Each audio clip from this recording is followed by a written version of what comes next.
Integration और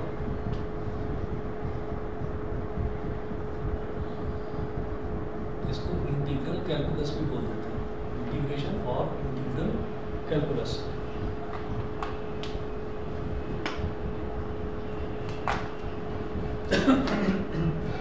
integration का मतलब ये होता है डिफरेंशिएशन का ठीक उल्टा। डिफरेंशिएशन में हम क्या करते थे, किसी भी बड़े मैथमेटिकल एक्सप्रेशन को तोड़ तोड़ कर छोटे छोटे पार्ट्स में डिवाइड करते थे। इंटीग्रेशन में क्या करेंगे, उन्हीं छोटे छोटे टुकड़ों को जोड़ कर वापस बड़ा बनाएंगे। इंटीग्रेशन का मतलब होता है summation, to sum up everything. तो सारी चीज़ों को जोड़ने को ही हम इंटीग्रेशन बोलते हैं।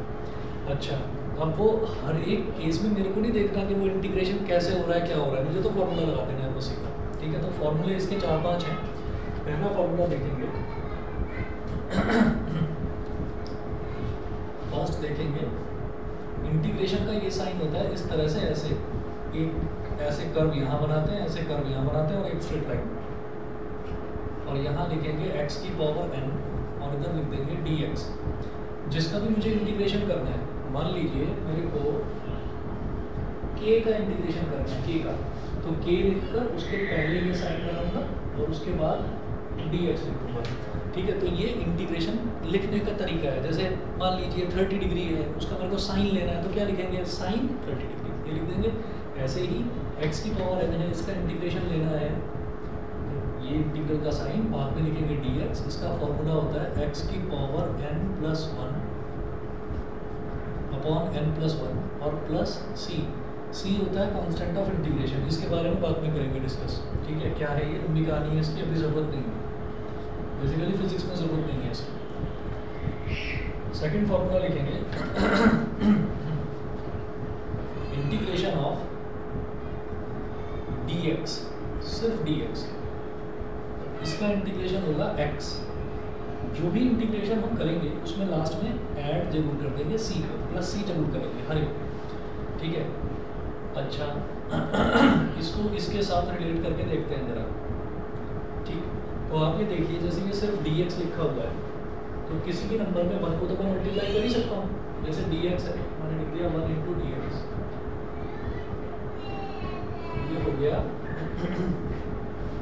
1 को मैं लिखूंगा x की पावर 0 भाई, dx को मैं 1 × dx लिख सकता हूँ, dx को 1 × dx लिखा जा सकता है।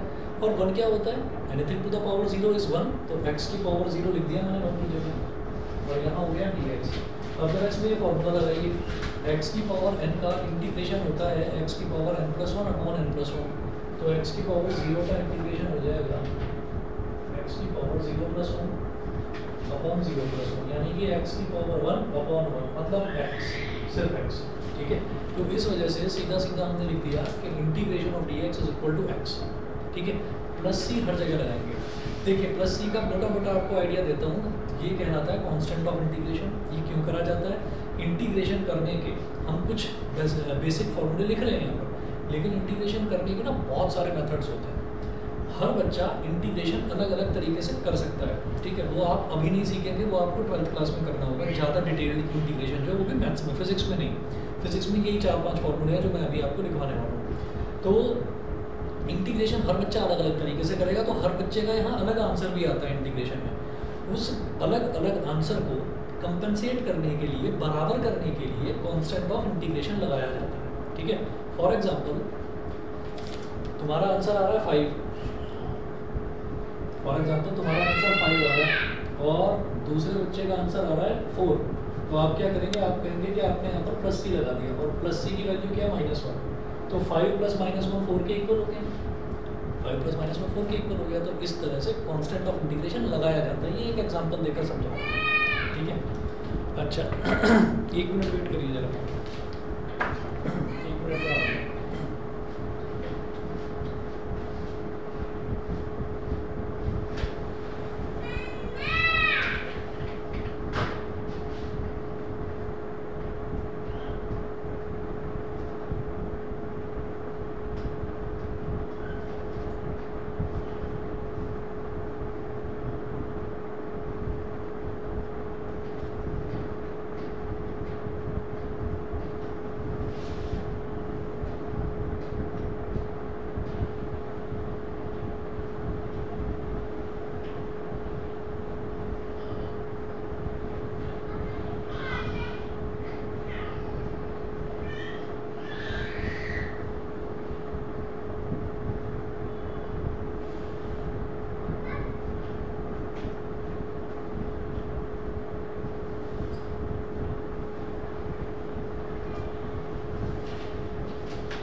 लिखेंगे integration of sin x dx। sin x का इंटीग्रेशन होता है minus cos x plus c। Fourth है integration of cos x dx। cos x का इंटीग्रेशन होता है sin x प्लस c। फिर लिखें sec square x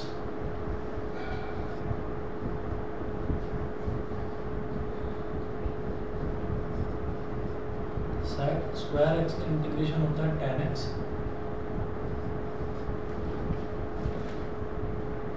cos x square x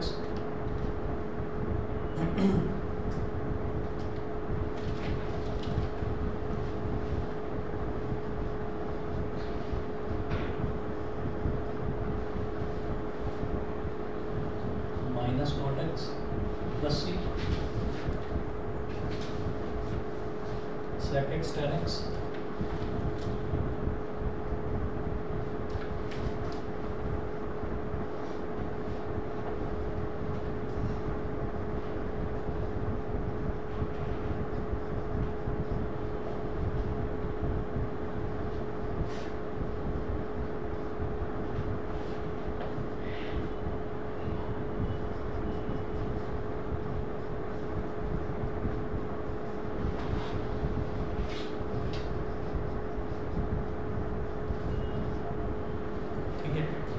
अब आप ये देखिए कि ये हमारे पास जो है ना 8 फॉर्मूले हैं और इन 8 फॉर्मूलों को डिफरेंशिएशन अगर आपने कर रखा है तो फिर इंटीग्रेशन के फॉर्मूले आपको नए नहीं लगेंगे, क्योंकि देखिए हमने ये देखा था कि sin x का डिफरेंशियल cos x था, तो cos x का इंटीग्रल sin x हो गया, उल्टा हो गया।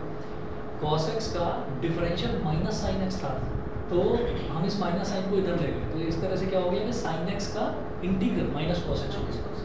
tan x का डिफरेंशियल sec स्क्वायर x था, तो sec स्क्वायर x का इंटीग्रल tan x हो गया, मतलब ठीक उसका उल्टा है ये। ऐसे ही cot x का differential minus cos x square x था, तो minus cos x square x का cot x हो गया, माइनस साइन को उधर ले गए। आप लिख सकते हो माइनस हटाकर यहाँ लिख सकते हो minus cos x square x, इसका अगर इंटीग्रल निकालो तो cot x आ जाएगा। फिर sec x का differential sec x tan x था, तो sec x tan x का इंटीग्रल sec x हो गया, तो इंटीग्रेशन डिफरेंशिएशन का ठीक उल्टा होता है। सिर्फ ये 8 फॉर्मूले करने हैं और इस पर बेस में कुछ क्वेश्चंस आपको कराऊंगा। फर्स्ट क्वेश्चन लिखेंगे इंटीग्रेट, और इनका एप्लीकेशन भी बेहद आसान है। जैसे वहाँ तो फिर भी आपको question rule, chain rule, product rule थोड़ा बहुत दिमाग लगाना था, इसमें ज़्यादा मुश्किल नहीं है।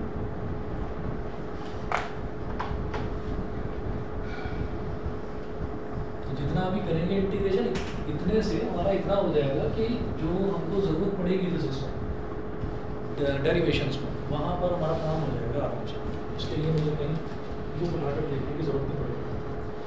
Question 1 integrate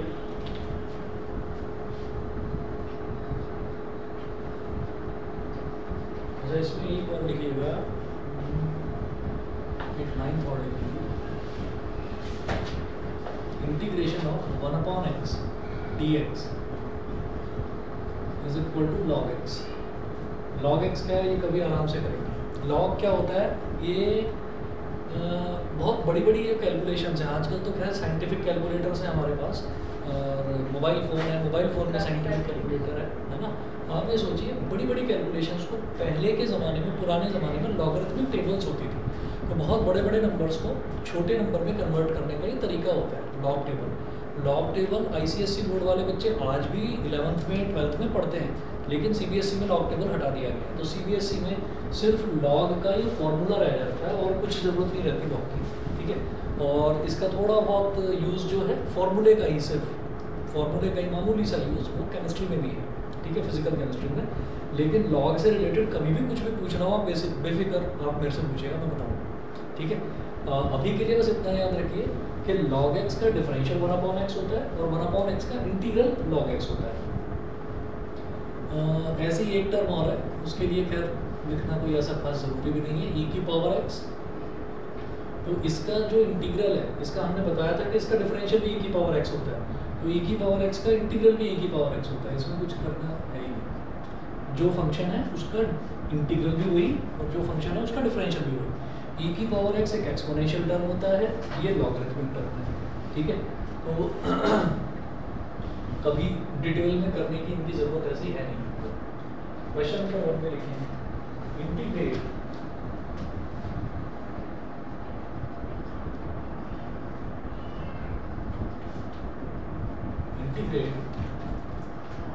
x square minus cos x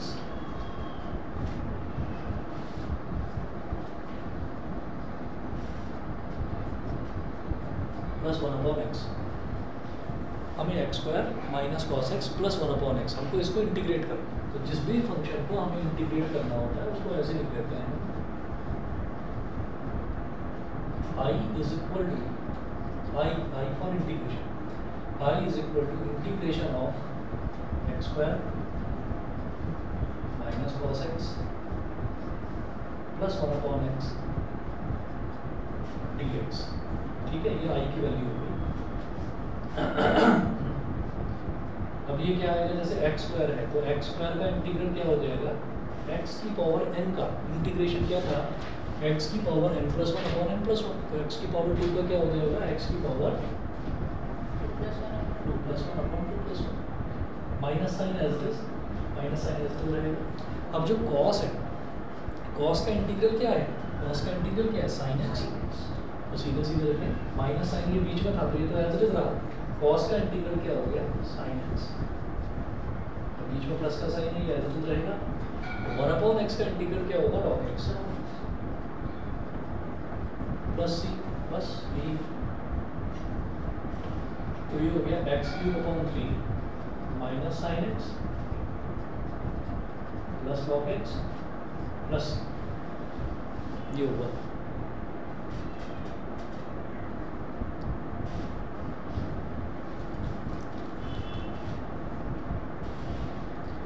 ठीक, अगला एग्जांपल देखिएगा।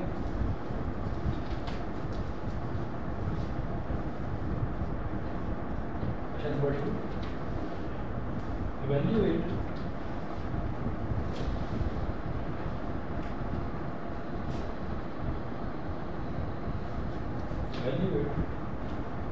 इंटीग्रेशन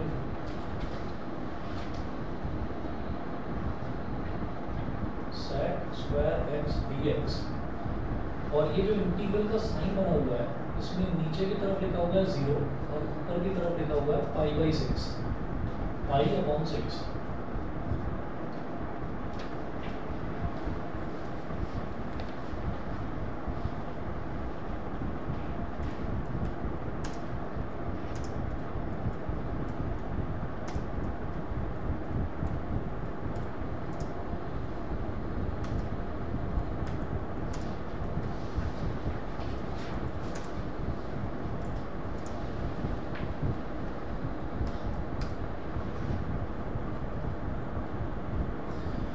अब सुनिएगा,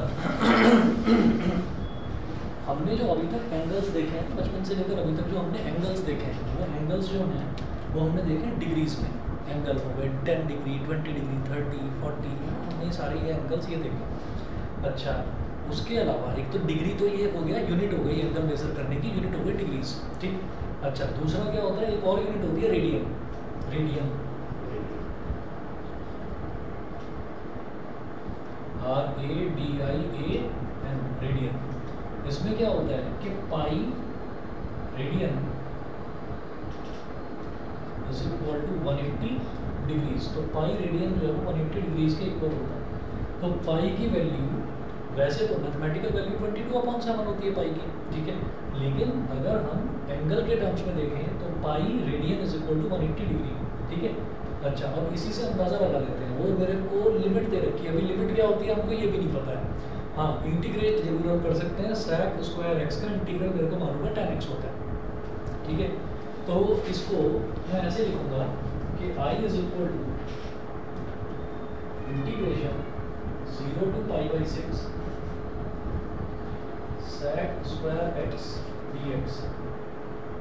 तो sec स्क्वायर x का इंटीग्रल कितना हो गया, 10x हो गया। और फिर हम क्या करते हैं, एक ऐसे स्क्वायर ब्रैकेट लगा लेते हैं, this is called lower limit, this is called upper limit. ऐसे लिखते हैं 0 से π/6, ये लिखते हैं। अब आप खुद देखिएगा कि जब pi radian is equal to 180 degree है तो वो जो π/6 है उसको मैं डिग्रीज में अगर कन्वर्ट करना चाहूँ तो π/6 रेडियन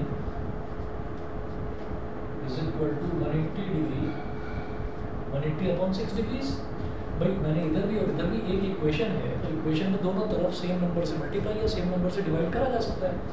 तो ये क्या हो गया, 6 3 18, ये 30 डिग्री हो गया। तो π/6 रेडियन का मतलब हो गया 30 डिग्रीज।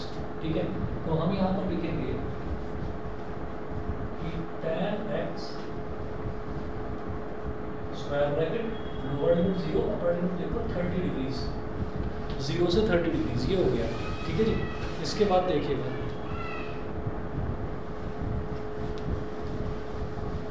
30 डिग्री x की वैल्यू नहीं है, ये x की ही वैल्यू बताओ मैं भी। हमारे पास लोअर लिमिट और अपर लिमिट जब दे रखी होती हैं तो हम क्या करते हैं, अगर लोअर लिमिट और अपर लिमिट ना दे रखी है, जैसे यहाँ नहीं दे रखी थी लोअर और अपर लिमिट नहीं थी, तो इंटीग्रेट करके हमने +c लगा दिया है ना, कांस्टेंट ऑफ इंटीग्रेशन लगा दिया। अब लोअर और अपर लिमिट जब दे रखी होती है तो हम +c नहीं लगाते, हम क्या करते हैं स्क्वायर ब्रैकेट में बंद कर देते हैं इसको। sec स्क्वायर x का इंटीग्रल सीधा सीधा हमने देखा कि tan x होता है। ठीक है, तो sec स्क्वायर x का इंटीग्रल क्या आ गया, tan x आ गया। स्क्वायर ब्रैकेट में बंद करा, लोअर लिमिट 0 अपर लिमिट π/6, π/6 को डिग्रीज में कन्वर्ट करेंगे, कितना आ जाएगा 30 डिग्री। आगे का काम हमारा क्या होता है कि एक बार अपर लिमिट डालते हैं यहाँ पर x की जगह, तो ये हो गया tan 30 डिग्री, फिर सब्ट्रैक्शन करते हैं माइनस, फिर लोअर लिमिट डालते हैं tan 0, तो tan 30 डिग्री कितना होता है 1/√3 माइनस 0, तो रिजल्ट आपका यहाँ पर 1/√3 आ गया। ठीक है, ये जो रिजल्ट है ये हमेशा डेफिनेट रिजल्ट होगा, डेफिनेट मतलब फिक्स्ड रिजल्ट होगा। जब भी कभी हमारे पास लोअर लिमिट और अपर लिमिट दे रखी होगी तो इंटीग्रल कितना भी बड़ा क्यों ना दे रखा हो, हर बच्चा उसको अलग अलग तरीके से ही क्यों ना करे, क्योंकि ये क्या है, ये वाला इंटीग्रल क्या है, ये डायरेक्ट फार्मूला बेस्ड है कि फार्मूला पता है मेरे को, इसका वैल्यू रखती। ठीक है, यहाँ पर भी देखिए एक्स स्क्वायर का पता था कि x की पावर 2 + 1/2 + 1 हो जाएगा, cos x का पता था कि सीधा सीधा sin x हो जाएगा, 1/x का सीधा पता था कि log x आ जाएगा। तो यहाँ तो मुझे सारी वैल्यू सीधी सीधी पता है। ठीक है, बड़े बड़े एक्सप्रेशंस आते हैं, उनमें आपको किसी में पार्शियल फ्रैक्शन करना पड़ रहा है, मतलब बहुत बड़े बड़े मेथड्स हैं, वो अलग अलग बच्चा अलग अलग तरीके से कर सकता है। लेकिन अगर लोअर लिमिट और अपर लिमिट लिखी हुई है तो तरीका आपका कुछ भी हो तब आपका आंसर बिल्कुल सेम निकलेगा। तो इंटीग्रेशन जो है वो दो तरीके का है, एक है इंडेफिनिट और एक है डेफिनिट। इंडेफिनिट में कोई लोअर और अपर लिमिट नहीं होगी, डेफिनिट में लोअर और अपर लिमिट होती है। तो ये डेफिनिट वाला था। और एक क्वेश्चन देखते हैं, एक मिनट रुकिए। हेलो,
केमिस्ट्री के टीचर के लिए पूछा था।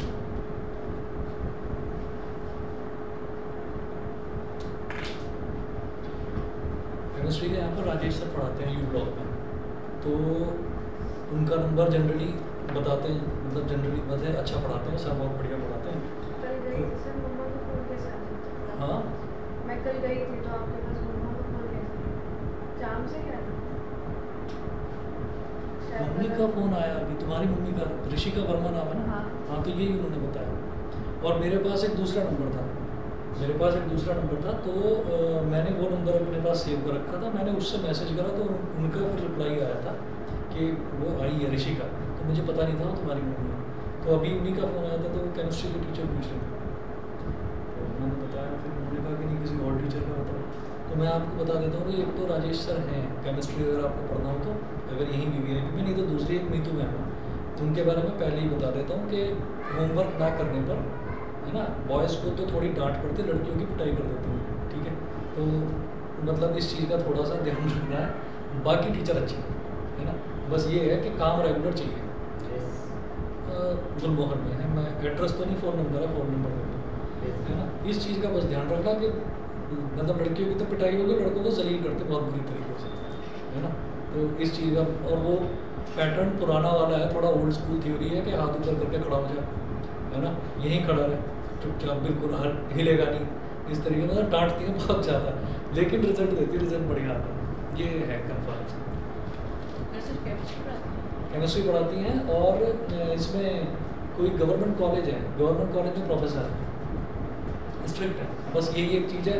उसी चक्कर में जो थोड़े से लापरवाह टाइप के बच्चे हैं, वो कहते हैं मुझे नहीं पढ़ना चाहिए, वो डांट देती हैं। लेकिन अगर आप कर गए उनके यहाँ पर, तो वो साथ साथ आपकी तैयारी करवाती चलती है।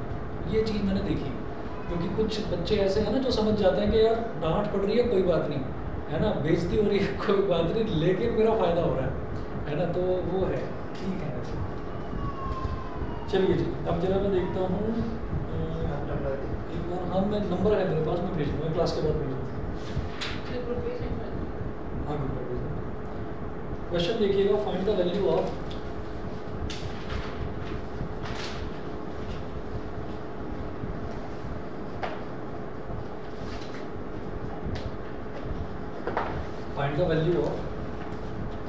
Integration capital R to infinity GMM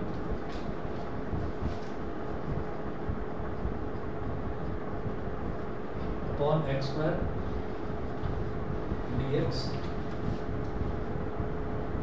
where G, M and N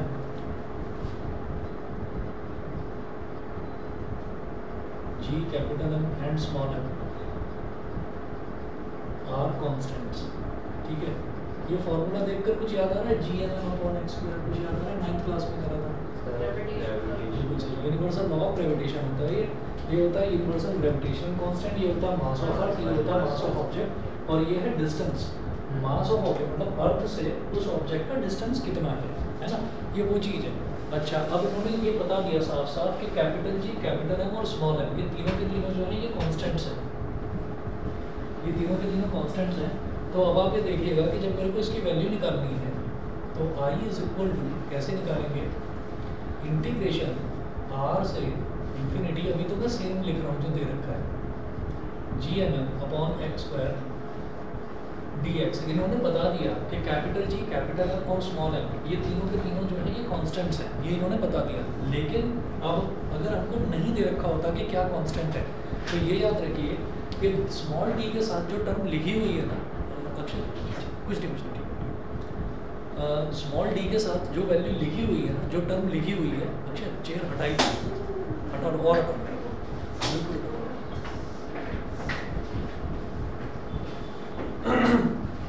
small d के साथ में जो वैल्यू लिखी हुई है ना, आप ये समझ लीजिए कि वही वेरिएबल है, उसके अलावा जो भी चीज़ दिखाई दे रही है वो सब कॉन्स्टेंट्स हैं। तो स्मॉल d के साथ क्या लिखा हुआ है, x लिखा हुआ है,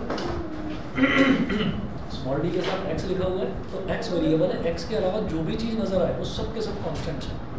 तो अब आप ये देखिएगा कि कॉन्स्टेंट्स को जैसे हम डिफरेंशिएशन में करते थे कि कॉन्स्टेंट अगर कहीं मल्टीप्लाई में है तो वो जैसा है वैसे ही रहेगा, तो GMM ये पूरे कॉन्स्टेंट्स हैं, और डी के साथ एक्स लिखा हुआ है, तो यानी कि ये जो एक्स वाला टर्म है ना एक्स स्क्वायर, ये वेरिएबल है, बाकी सारे कॉन्स्टेंट्स हैं।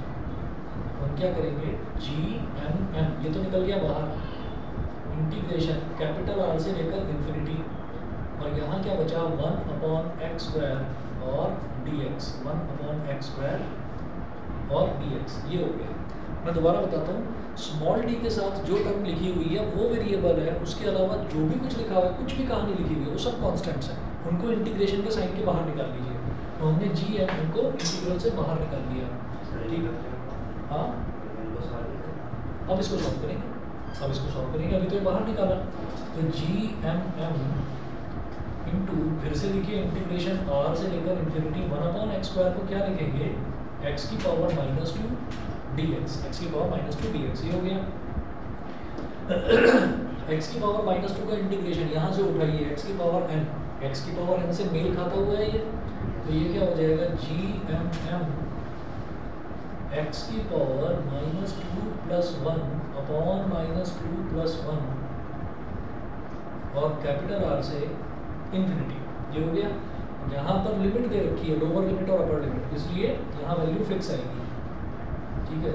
जी एम एम एक्स की पावर -2 + 1 का मतलब हो गया x की पावर -1 और अपॉन में -1 r से इन्फिनिटी, ठीक है। इधर ही कर रहा हूँ बराबर में, जो ये नेगेटिव साइन है इसको बाहर निकाल सकता हूँ, तो -1 अपॉन में है, इसको बाहर निकाला, तो जी एम एम अपॉन -1 भी -GMM ही होगा, -GMM, ये हो गया, ठीक है। और अंदर क्या बचा, x की पावर -1, x की पावर -1 का मतलब क्या है, 1/x, lower limit is r and upper limit is infinity, ठीक। आगे चलते हैं, -GMM और पहले अपर लिमिट डालते हैं, तो x की जगह अपर लिमिट आएगी 1/∞, माइनस फिर लोअर लिमिट डालते हैं, तो x की जगह r आ जाएगा, तो 1/r, ये आ गया। यहाँ तक बताइए, क्लियर है, यहाँ तक क्लियर है। अब सुनिए, फिर से बताते हैं, हमने ये कहा कि d के साथ जो लिखा हुआ है ना टर्म, वही वेरिएबल है, उसके अलावा सारे कांस्टेंट्स हैं। दो ही तो, किसी भी एक्सप्रेशन में दो चीज़ें होती हैं, एक वेरिएबल और एक कांस्टेंट, ठीक है। तो जो d के साथ लिखा हुआ है वो वेरिएबल है, उसके अलावा जो भी कुछ नजर आए सब कांस्टेंट्स हैं। तो d के साथ x लिखा हुआ है, तो x वाली टर्म वेरिएबल है, यानी कि x² वेरिएबल है, तो GMM अलग है, तो GMM कांस्टेंट्स है, इनको तो निकाल दिया बाहर। GMM बाहर निकाला, इंटीग्रेशन r से इन्फिनिटी 1/x² dx, ठीक है। अब 1/x² को मैं क्या बोलूँगा, x की पावर -2 dx, 1/x² x की पावर -2 हो गया। x की पावर -2 को क्या कहेंगे, जब इसको इंटीग्रेट करेंगे, x की पावर -2 + 1 अपॉन -2 + 1, r से infinity, lower limit r, upper limit infinity, ठीक है। तो x की पावर -2 + 1 इज x की पावर -1, ठीक है, और -2 + 1 इज -1, ये हो गया, ठीक। अच्छा, तो अब क्या करेंगे, ये जो माइनस का इसको बाहर ले गया, तो -GMM हो गया, और x की पावर -1 को नीचे ले गए, तो 1/x हो गया, तो 1/x हो गया। अब पहले अपर लिमिट यहाँ डाली x की जगह, तो 1/∞ माइनस 1/r। हम क्या करते हैं, पहले अपर लिमिट डालते हैं वेरिएबल की जगह, फिर लोअर लिमिट डालते हैं, x/r मुझसे 1/1, ठीक है ना, 1/x था, वही काम देखिए यहाँ पर भी करा था, tan x था ना, tan x था, तो x की जगह पहले 30 डिग्री डाला, फिर x की जगह 0 डाला, तो tan 30 - tan 0 और सब्ट्रैक्ट कर दिया। अब 1/x है, तो पहले x की जगह इन्फिनिटी डाला, फिर r डाला और सब्ट्रैक्ट कर दिया, 1/∞ - 1/, ये कर दिया, ठीक है। अच्छा, ये जो इन्फिनिटी है या नॉट डिफाइंड है, ये आप जानते होंगे कि ये ना ऐसे होता था, 1/0 अगर होता है तो उसको इन्फिनिटी बोल देते हैं, अच्छा, किसी भी टर्म के अपॉन में 1 तो लिखा जा सकता है, तो इन्फिनिटी अपॉन 1, और दोनों तरफ अगर रेसिप्रोकल ले लें, तो 1/0 का रेसिप्रोकल क्या हो जाएगा, 0/1, है ना, और इसका क्या हो जाएगा 1/∞, तो 0/1 is equal to 1/∞, 0/1 is 0, 0 is equal to 1/∞। तो अगर इन्फिनिटी का रेसिप्रोकल है तो 0 है, और अगर 0 का रेसिप्रोकल है तो इन्फिनिटी है। 1/0 इन्फिनिटी होता है, 1/∞ 0 होता है, ये याद रखिए। तो 1/∞ क्या हो गया, 0 -GMM मल्टीप्लाइड बाई, ये हो जाएगा 0 - 1/r, 0 - 1/r, 0 - 1/r is -1/r, multiply कर देंगे, तो ये हो गया minus G M M into minus 1 upon R, मतलब G M M upon R, G M M upon R, ये फिक्स वैल्यू आ गई इसकी। ठीक है जी, क्लियर? आगे चलते हैं।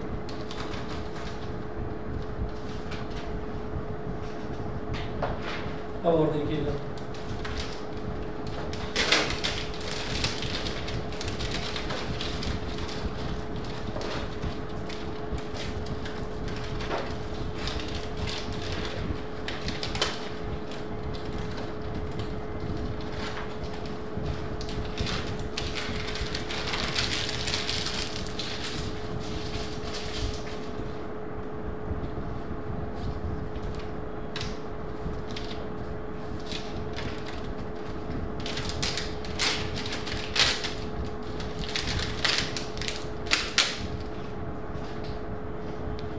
चलिए जी, question number 4।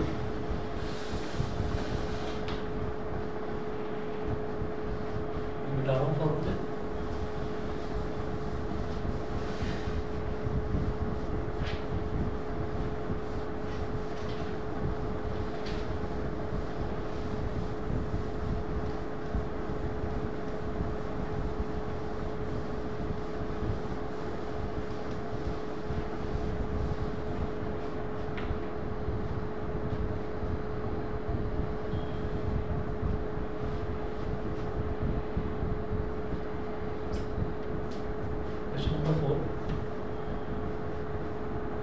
Find the value of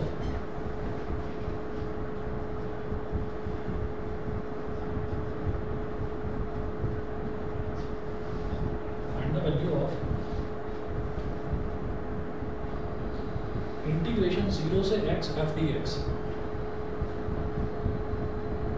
integration 0 से x f dx where f is equal to kx।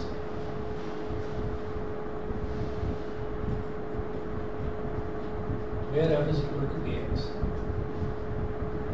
ठीक है।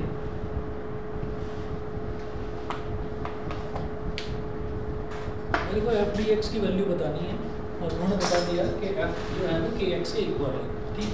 तो अब आप ये देखिए f की वैल्यू kx यहाँ पर डाल दो, i is equal to integration 0 से x, f की जगह आपने यहाँ लिख दिया kx और dx। अब मैंने तो फिर वही देखा कि d के साथ क्या लिखा हुआ है, d के साथ x लिखा हुआ है, तो इसका मतलब सिर्फ x वाला जो टर्म है वो वेरिएबल है, तो x वाला ये टर्म है, लेकिन इसके साथ k मल्टीप्लाई हो रहा है, तो ये कांस्टेंट है, इसको निकाल लो बाहर। तो k को बाहर निकाला, इंटीग्रेशन 0 से x dx, k और x dx हो गया। तो x dx का x का मतलब क्या है, x की पावर 1, तो ये क्या हो जाएगा x की पावर 1 + 1 अपॉन 1 + 1, स्क्वायर ब्रैकेट लगाओ, lower limit is 0 and upper limit is x, 0 से x a, ये हो गया x² upon 2, lower limit is 0, upper limit is x। अब ये जो अपॉन में 2 लिखा हुआ है, ये तो बिल्कुल ऐसा ही हो गया ना जैसे अपॉन में -1 लिखा हुआ था, इसको बाहर निकाल लिया था। अपॉन में 2 लिखा हुआ है, कांस्टेंट है, इसको बाहर निकाल लो तो k/2 हो जाएगा बाहर आकर। अंदर क्या रह गया x², lower limit is 0, upper limit is x, तो k/2, एक बार x की जगह x ही डालना है ना। यहाँ पर अब x² दे रखा है, तो x की जगह अब आप x ही डालेंगे, ये हो जाएगा x का स्क्वायर माइनस, अब x की जगह 0 डाल दो, ये हो गया 0 का स्क्वायर, तो x² - 0² मतलब x² ही बचा बस, तो kx² अपॉन 2, kx² अपॉन 2।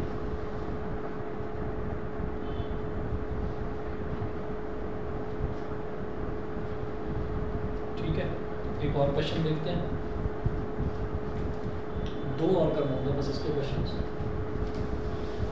ठीक है, इसके अलावा जितना हम इंटीग्रेशन कर रहे हैं, इसके अलावा इंटीग्रेशन की आपको जरूरत फिजिक्स में तो पड़ती नहीं है।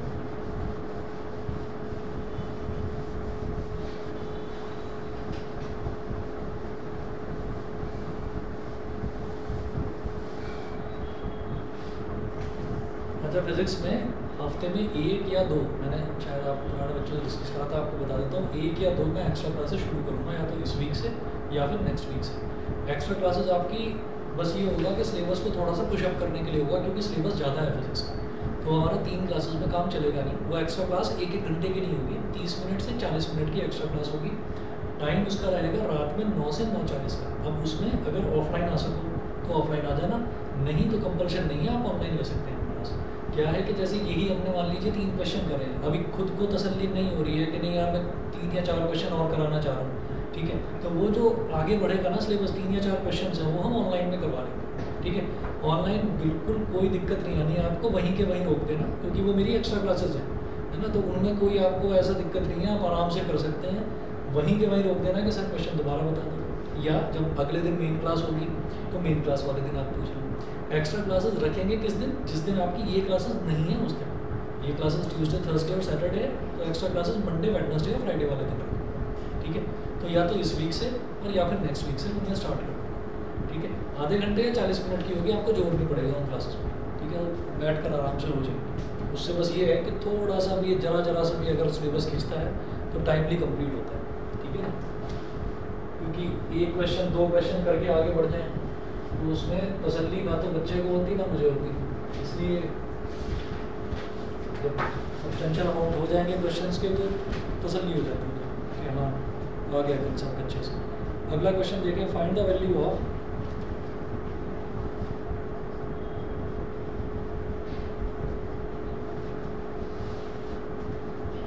Integration v1 to v2 integration v1 to v2 1/v dv,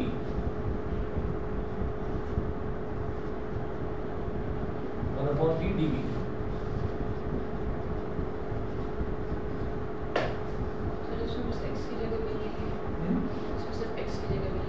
बस क्योंकि यहाँ पर कैसे पता चला ये d है ना, d के साथ b लिखा हुआ है तो b ही वेरिएबल है, उसके अलावा कोई कांस्टेंट दिखाई नहीं दे रहा है ना। तो ये क्या हो जाएगा, इसको v की पावर -1 मत करना, है ना, 1/v 1/x का सीधा इंटीग्रल है हमारे पास, क्या होता है log x, ठीक है, तो वो सीधा करना है। आप कहेंगे कि नहीं मैं तो v की पावर -1 करके देखूंगा, तो देख लो नॉट डिफाइंड हो जाएगा। v की पावर -1 अगर कर लिया तो इसका इंटीग्रेशन क्या बनेगा, v की पावर -1 + 1 अपॉन -1 + 1, तो ये तो हो गया v की पावर 0, और ये क्या हो गया, ये हो गया 0, v की पावर 0 इज 1 और ये हो गया 0, 1/0 इज नॉट डिफाइंड, ठीक है। तो इसलिए जब भी कभी 1/v आए या 1/x आए, 1/x तो log x, 1/v तो log, ठीक है।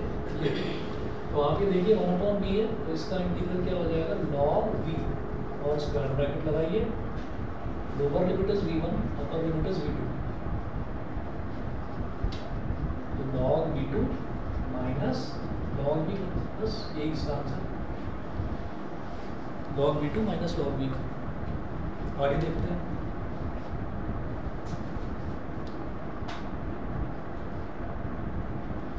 अगला क्वेश्चन देखिए, evaluate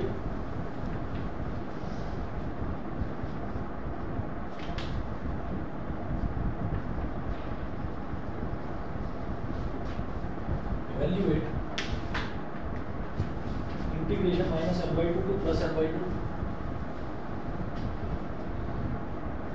integration -l/2 +l/2,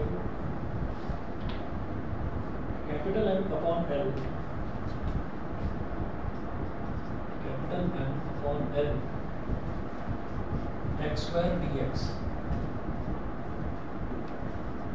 x² dx।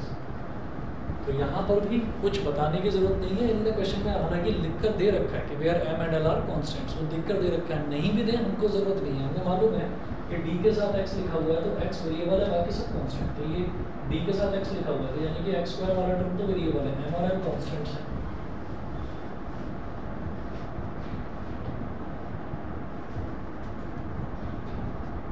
m upon l integration -l/2 +l/2 x² dx, ये हो गया x की power 2 + 1 upon 2 + 1, lower limit is -l/2, upper limit is +l/2, upon L, ये हो गया एक्स की पावर 3 और 2 प्लस 1 इज 3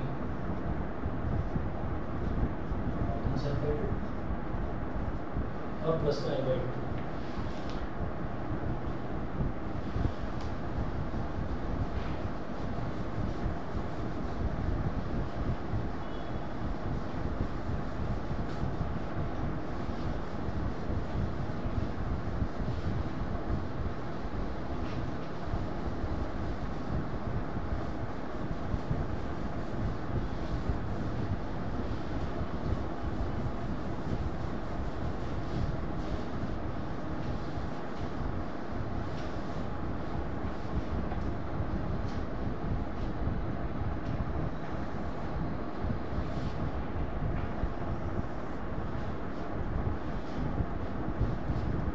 तो अब इधर 3 दिखाई दे रहा है डिनोमिनेटर में, कांस्टेंट से बाहर निकाल लीजिए। y is equal to m upon 3l x cube minus l by 2 plus का एल बाई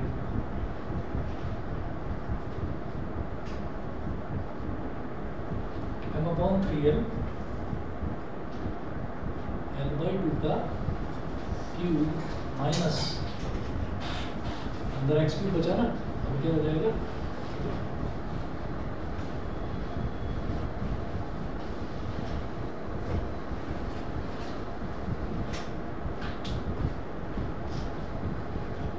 बड़ा ब्रैकेट लगाएंगे, पहले एक्स की जगह एल बाई 2 आ गया तो एल बाई 2 का cube minus minus l by 2 का क्यूब,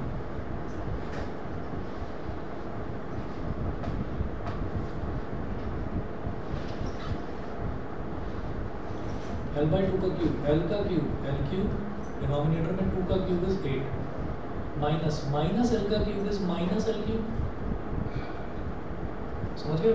नेगेटिव का क्यूब नेगेटिव साइन के साथ ही आता है, ठीक है? तो ये नेगेटिव साइन के साथ आ गया,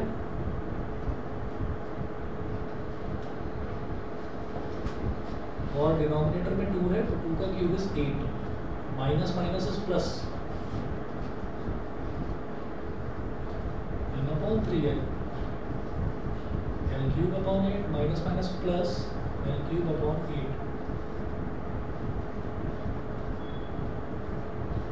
m upon 3l l cube plus l cube is 2l cube upon 8।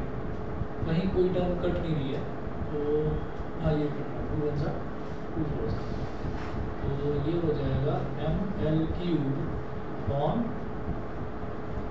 12l, एक l से ये भी कट गया, l स्क्वायर हो गया, तो ये हो गया 1/12 ml स्क्वायर, या ml स्क्वायर अपॉन 12 बोल दो, एक ही बात है, 1/12 ml स्क्वायर बोलो या ml स्क्वायर अपॉन 12 बोलो, ठीक है जी। तो ये आपका इंटीग्रेशन ml की पावर 3 थी, है ना, और नीचे एक l था, तो एक l से l क्यूब कट गया तो l स्क्वायर आ जाएगा, ठीक है जी। तो यहाँ तक हमारा ये काम खत्म हो गया कि डिफरेंशियल कैलकुलस और इंटीग्रल कैलकुलस यहाँ पर खत्म होता है, ठीक है। नेक्स्ट चैप्टर हम स्टार्ट करेंगे यूनिट्स एंड मेजरमेंट।